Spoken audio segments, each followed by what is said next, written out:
Hello, ladies and gentlemen. This is Eddie Marcus again. This is the last day of February 2017. It must be the 28th, and 2 days from now will be a birthday, March 2nd for me. I want to talk to you today about a lesson that we've been experiencing. Many of us know it, many of us do not. However, I want to draw attention to it, focus, maybe we can all recognize the role that has been played, that we have participated in, and perhaps what can come out of it. We have experienced something in life over the past 2 years that many are not aware of, many have never experienced before. What has happened in America to you and I causes me to come before you today and say, let us today focus on some serious things. You see, America has been, we have talked about it as being some great nation, and maybe it is. But America has been the mother of a lot of pain and suffering for a lot of people. And it's not America itself, it's the system in which we have abided under. That system has been designed to do the kinds of things to rob us of our life, to kill us. Even though we walk around on 2 feet, we're dead. We have gone through much.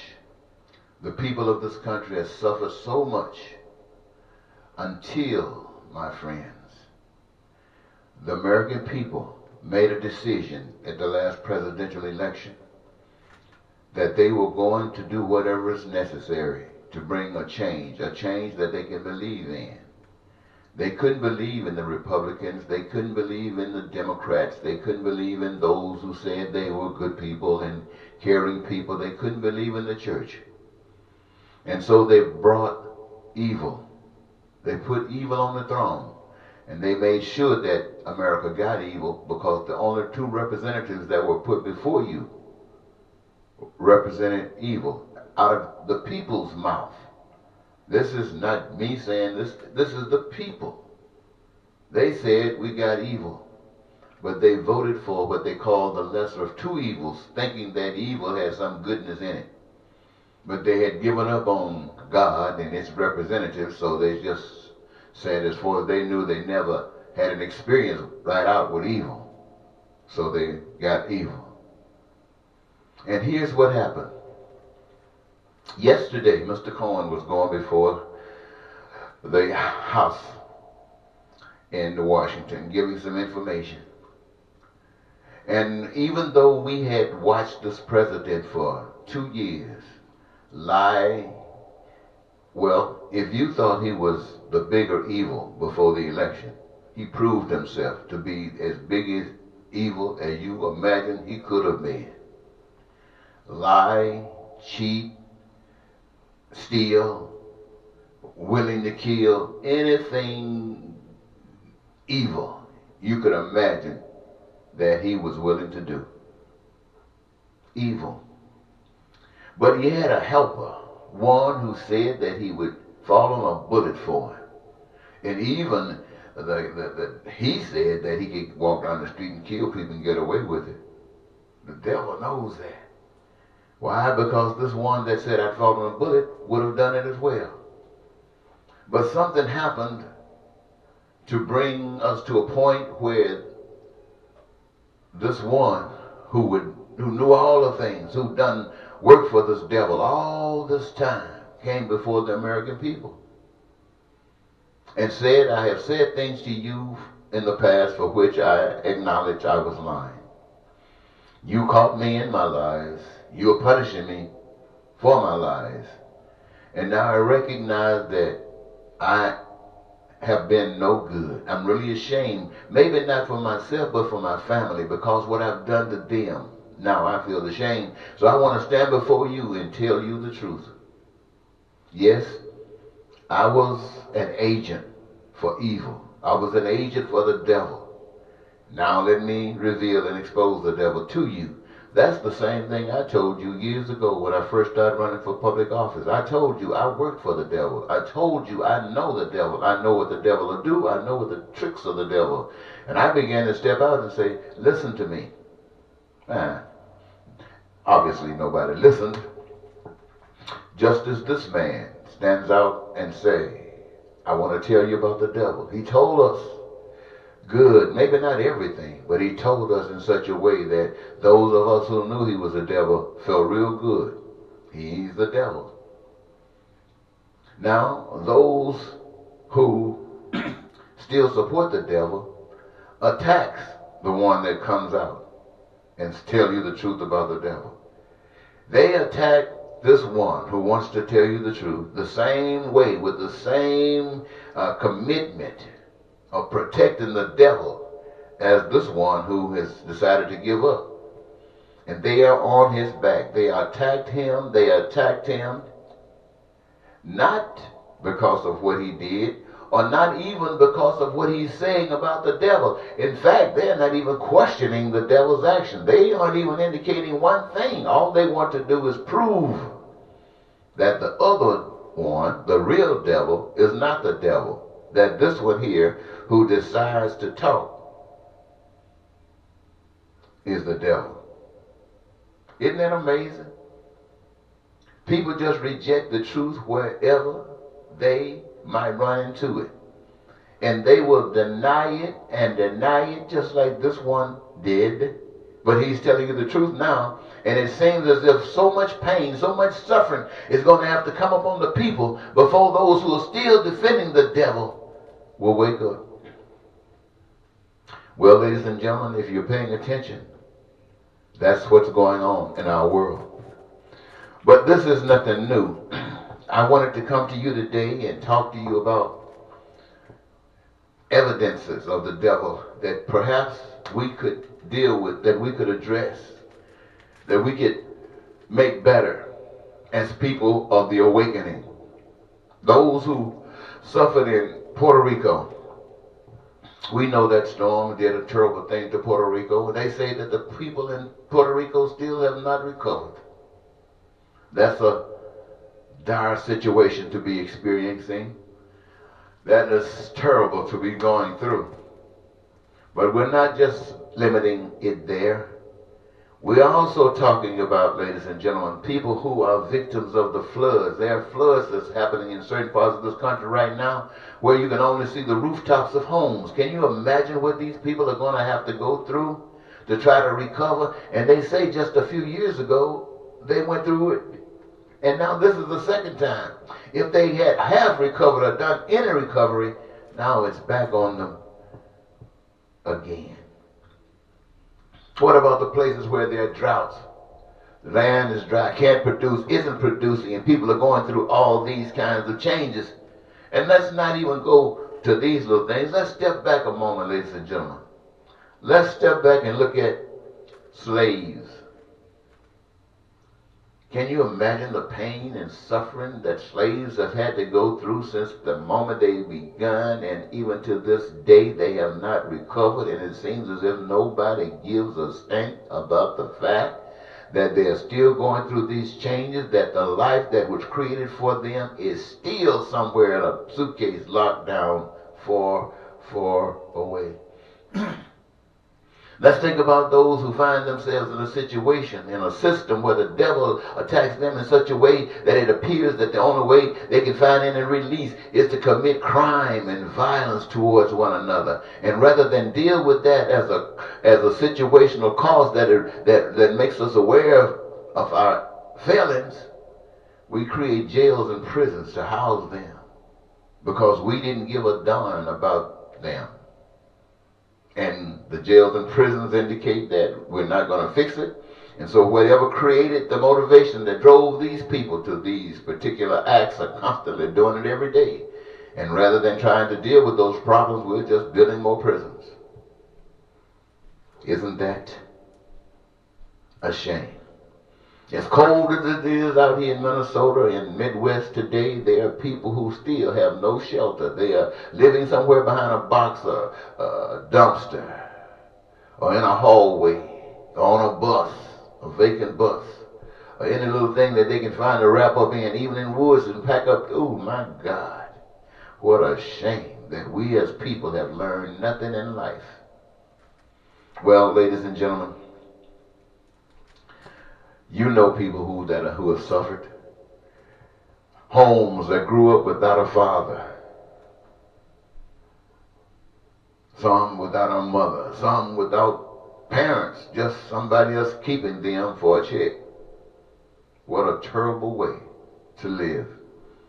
And you still reject God. You reject God because you have been told that God would offer a miracle. Or you expect God to do a miracle, and you say that the only way it can be represented as God is if for some miracle. There's no involvement that you got to indulge yourself in. All you want to do is to see God pop his finger and everything is fixed.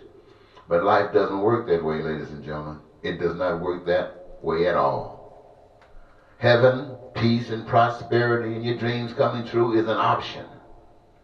You have to choose whether that is what you want or not. Hell and pain and suffering and lying and cheating and stealing and all this other kind of stuff is an option.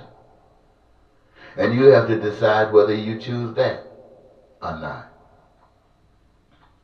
We're living in a world where to have those things, those what are you just survival things, people will kill you. Why? Because they do not know God. They will go into war.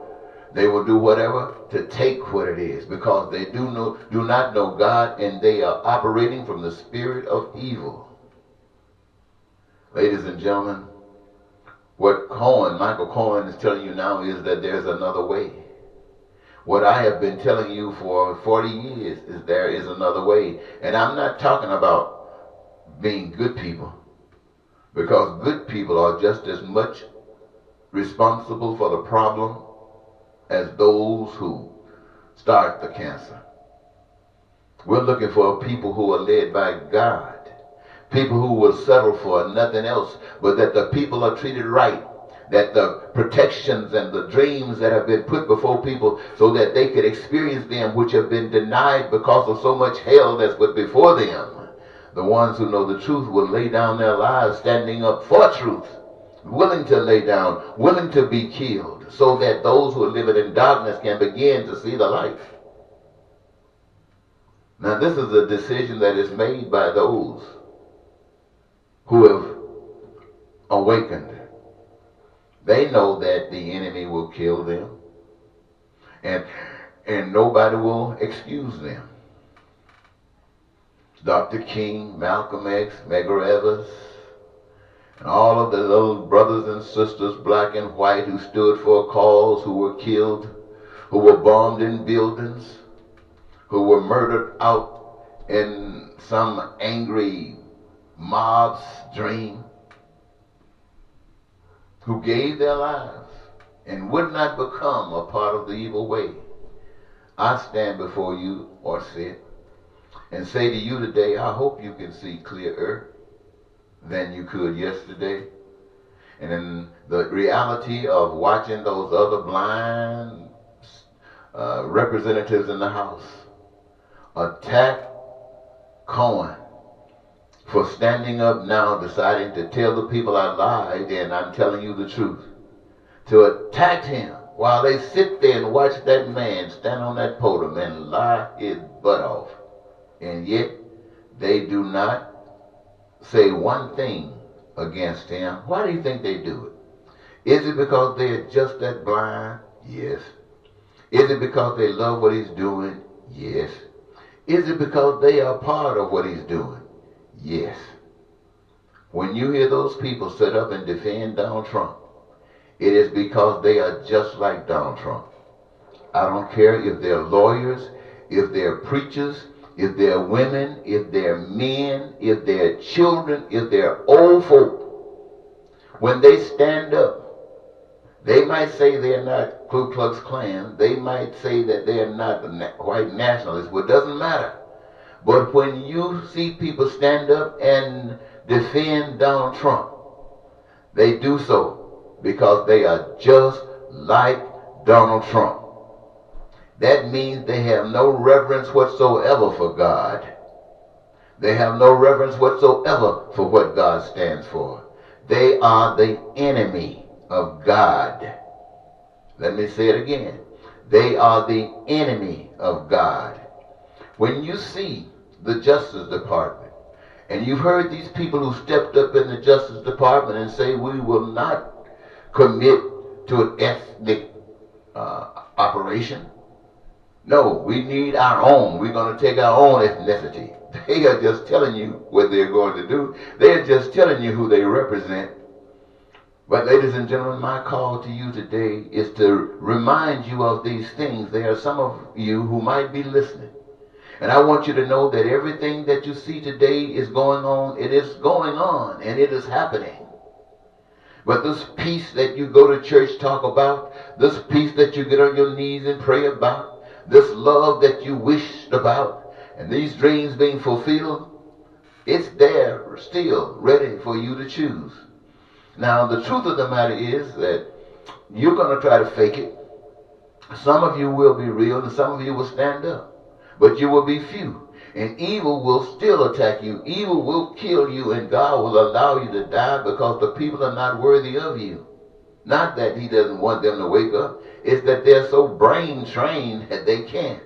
And so he will allow you to be killed. And it is because of you, your commitment. It is because of your love for God. It is because of your respect for God and your desire to see others awakened that you will receive gladly your death, knowing that it will mean something to those who are so blind. And once the people decide that, hey, maybe there is a God, I think I'll try God. And when that things happen, then this is when you will see the big miracle. You see these individuals who are willing to give up their lives, they've already received a miracle. They know that God exists. They don't believe in God. They know God. This is what gives them the courage. This is what gives them the authority, the faith to lay down their lives for love, to lay down their lives for truth, to lay down their lives for you. This is what motivates that. And the whole purpose, ladies and gentlemen, is because God loves you, and you must know that. We don't want you to believe that some turkey comes around think he's God. He wants to tell the nation to jump and the whole nation says hi hi. He wants to tell the nation exactly what to do, when to sleep, when to wake, and they say yes sir. We call that authoritarianism. We call that dictatorships. We call that hell. And we are in it in America. But the effort is to try to stop it. Put out that fire. Put out that lie. Let's change it and make it right now, because we the people have awakened. And I'm not talking about those who are blind. I'm not talking about those who are defending Trump in Washington. I'm not talking about them. They are blind. They are as blind as Trump. I'm talking about the others.